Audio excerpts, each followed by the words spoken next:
Depuis toujours, l'homme a tiré ses moyens de subsistance de la nature environnante. Aujourd'hui, la dégradation des ressources naturelles, en particulier les terres, est devenue inquiétante de par son ampleur et de par son impact sur la vie des populations. Les causes sont multiples et les solutions proposées sont diverses et variées. Comme beaucoup de septagénaires, Momar Konté se souvient encore de l'époque où il y avait beaucoup de richesses forestières dans les paysages agraires. Quand j'étais jeune, la brousse était verdoyante et il y avait beaucoup d'espèces d'arbres. Mais maintenant, ils ont tous disparu. Aujourd'hui, il connaît bien les causes de la baisse de la fertilité et de la fragilité des terres qu'il cultive. Les coupes abusives, mais aussi notre façon de pratiquer l'agriculture en sont les principales causes. Plusieurs acteurs se sont intéressés au phénomène, États, chercheurs, ONG, mais les populations ont également développé des stratégies à l'échelle individuelle et collective pour répondre à la problématique de la dégradation des terres. Nous allons voir quelques exemples de ce que les populations locales ont bien pu faire pour inverser cette tendance.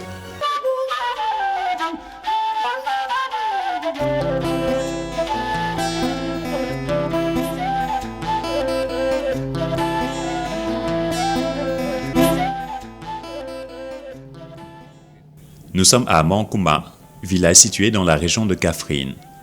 Dans la famille de Samba Sow, on est agriculteur de père en fils. Il fait partie des paysans qui ont le mieux réussi la régénération naturelle assistée dans la zone. On élève tout autour de l'arbre pour nettoyer et aérer afin de favoriser son développement.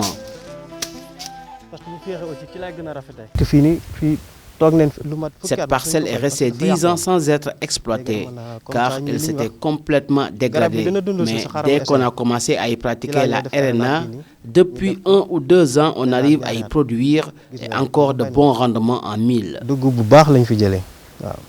La régénération naturelle assistée, dite RNA, est une approche agroforestière qui consiste à réhabiliter le couvert par la protection des semis et rejets dans les zones de culture.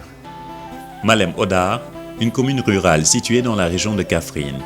Ici, l'association des leaders paysans qui polarise 53 villages de la communauté rurale de Sagna et 7 quartiers dans la commune de Malem Hodar, avec plus de 1000 membres, tient une réunion de travail des délégués pour débattre des problématiques liées à l'agriculture et surtout les questions liées au reverdissement des champs. On doit tous s'atteler à une bonne gestion des ressources forestières pour ainsi assurer notre propre survie, mais aussi celle des générations futures.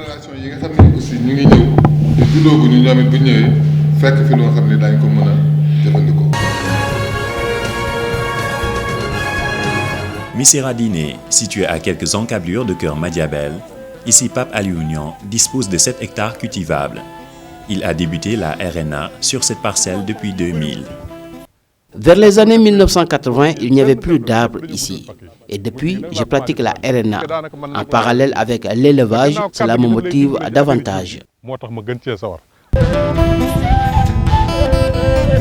À Khatrissi, les paysans ont une bonne expérience de la RNA. Dame Diop fait partie des premiers leaders paysans qui ont adopté la pratique de la régénération naturelle assistée. En ce sens, il joue un rôle important dans la sensibilisation et la promotion de la RNA.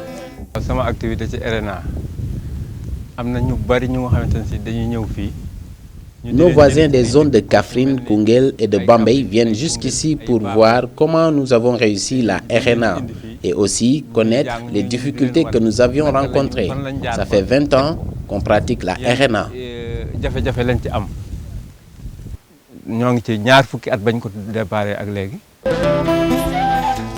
La protection des espèces locales présente de nombreux avantages, parce qu'adaptée au contexte local et aux contraintes du milieu.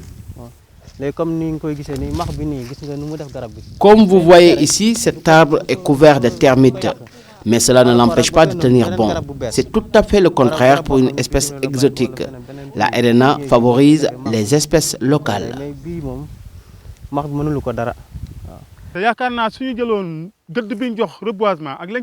Je crois que si on avait mis les moyens sur la RNA, comme on le fait pour les campagnes de reboisement, on aurait eu aujourd'hui un résultat bien meilleur en termes de reverdissement. car les arbres protégés et qui grandissent sur place sont beaucoup plus résistants que ceux qu'on replante venant d'ailleurs.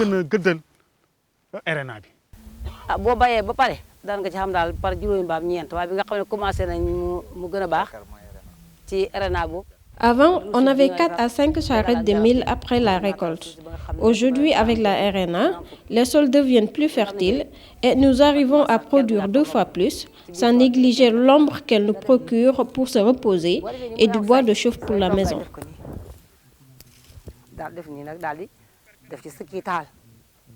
Le bois pour les palissades et pour la construction de nos habitats sont récupérés ici.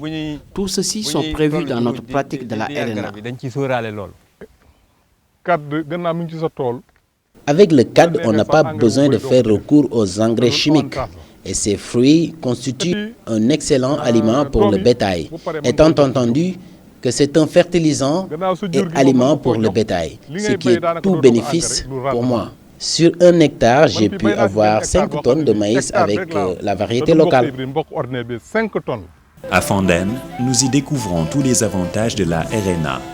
Le rognier est l'espèce le plus protégée vu son intérêt économique. Après la période de récolte avec un hivernage pas au rendez-vous selon Alphonse, arrive la période de cueillette des fruits de rognier. Comme la quasi-totalité des habitants de Fandène, Alphonse dispose d'une roseraie qui lui permet de diversifier ses sources de revenus.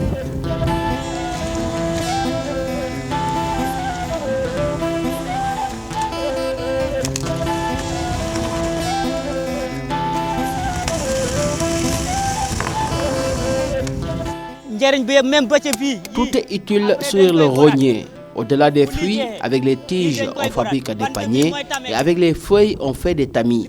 Les gens viennent de Thiès pour acheter les feuilles.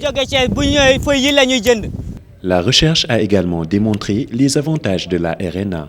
La présence de l'arbre dans les parcelles permet la régénération du sol, c'est-à-dire la restitution du statut organique.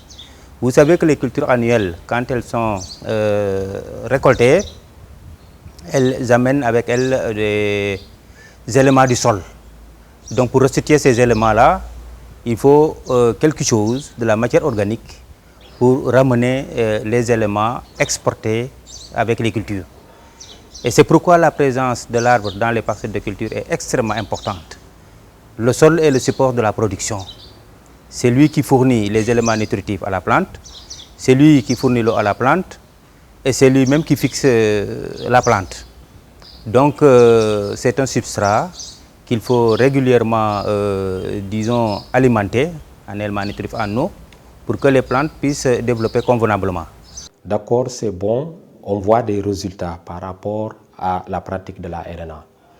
Mais la meilleure façon d'encourager le paysan, c'était de lui démontrer scientifiquement que ce genre de projet, ce genre d'initiative avait des impacts sur la fertilité des sols, mais aussi sur le plan économique et social.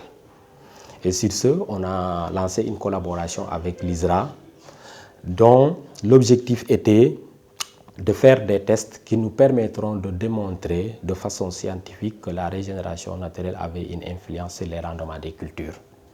On l'a fait en 2010 dans des champs au niveau de 2 ADP et les résultats ont été très encourageants parce qu'ils ont pu démontrer que pour une espèce comme le Souna 3 qui est très répandue dans la zone, si on avait une régénération naturelle dans les champs qui avoisinaient 40 pieds à l'hectare, le rendement au niveau de la parcelle où il y avait à peu près 40 pieds de RNA tournait autour de 800 kg à l'hectare.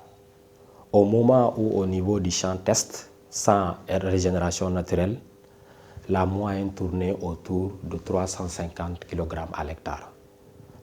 Partout où nous sommes passés, nous avons rencontré des paysans engagés et qui savent que la protection des arbres est aussi une réponse aux enjeux du développement durable. Ils sont accompagnés par le service des eaux et forêts.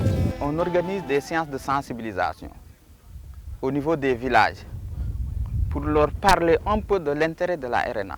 Donc les populations les a trouvées ici, qui pratiquaient cette activité de la régénération naturelle. Donc nous avons essayé de les accompagner, souvent en tenant des réunions avec eux, pour les sensibiliser davantage, pour avoir une grande emprise sur le processus de régénération naturelle assistée. Les agents des eaux et forêts sont souvent confrontés aux difficultés d'interprétation des textes des lois par les communautés.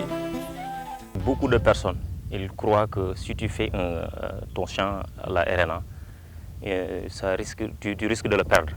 Parce qu'on travaille souvent en collaboration avec les agents des eaux et forêts. Et une fois que les paysans voient que tu es avec un agent des eaux et forêts, ils croient qu'ils vont leur ôter leur champ. C'est pourquoi il y a des problèmes. Malgré les résultats satisfaisants enregistrés, la mise en œuvre de la RNA fait face à beaucoup de contraintes.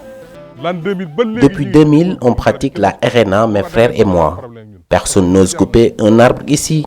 Qu'on nous laisse nos terres avec les arbres, c'est notre gagne-pain. Il faut qu'on nous aide à sécuriser nos terres. C'est notre seule richesse. Nous ne la vendons pas, encore moins la louons.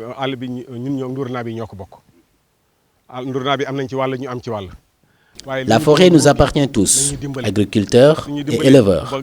Il faudrait que l'État nous aide pour une bonne gestion des ressources, pour que tout le monde y trouve son compte.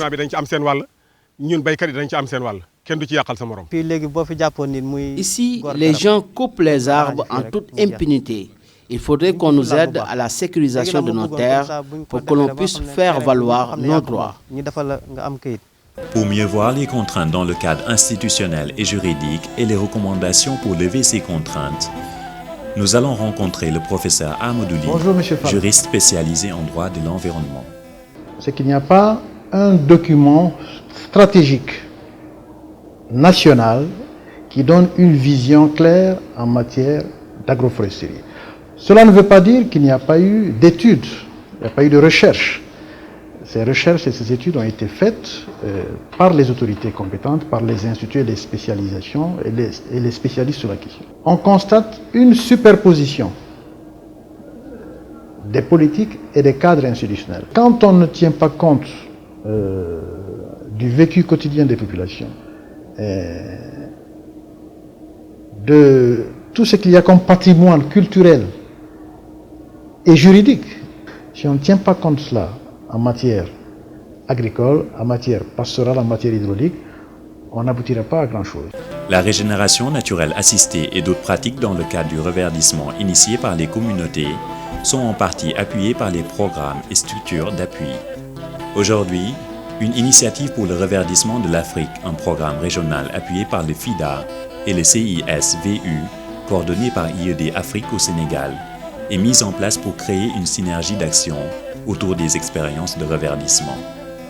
Au Sénégal, il existe une multitude d'expériences dans le domaine de la régénération naturelle assistée. Des expériences généralement menées par les producteurs à la base. Malheureusement, ces expériences sont très localisées. Donc, il n'existe pas une approche d'ensemble dans le domaine de la régénération naturelle assistée. L'objectif de l'initiative est de fédérer ces différentes expériences et de fédérer les différents acteurs autour des expériences de reverdissement à travers la régénération naturelle assistée. Pour ce faire, l'initiative dispose de 3 axes. Tout d'abord, d'identifier, d'analyser et de documenter les bonnes expériences dans le domaine de la régénération naturelle assistée, d'utiliser les masses médias et toute forme de communication pour une plus large diffusion de ces bonnes pratiques, pour un partage de ces connaissances-là, et enfin de développer le dialogue politique autour des questions de reverdissement. Pour impulser le dialogue autour des questions de reverdissement, l'IED Afrique a lié un partenariat avec le groupe de recherche environnement et presse et le réseau des parlementaires sur l'environnement.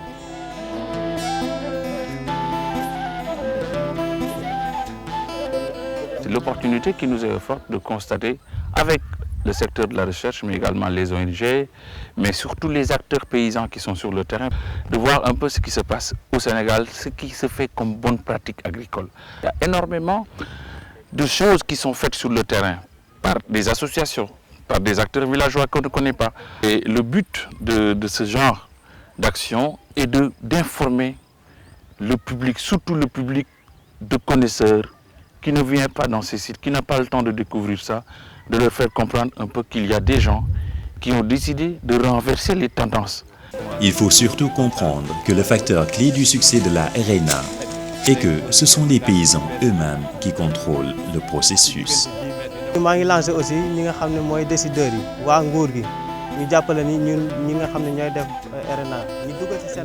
Je lance un appel aux décideurs de soutenir les paysans qui font la RNA dans leurs champs. Cela peut être possible à travers des programmes agricoles qu'ils ont et toute autre action qu'ils peuvent mener. Je souhaite qu'ils soutiennent et encouragent la pratique de la RNA car sans leur accompagnement, il sera difficile de la réussir à grande échelle.